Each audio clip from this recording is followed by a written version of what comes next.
What is the right equipment for a rescue needs to be decided by somebody competent that knows the type of work they're doing, the environment you're going to be rescuing in, and the needs of the users. Regardless of the exact piece of equipment, our rescue packs need the broad abilities detailed in the cards. We need to be able to create our own anchors that we can conduct the rescue from. We need to be able to make connections into the casualty, and the system needs the ability to both raise and lower the casualty.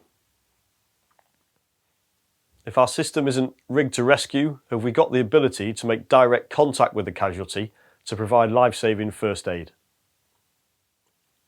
Our rescue plan needs to be simple and the equipment easy to operate so that we can effect a timely and efficient rescue.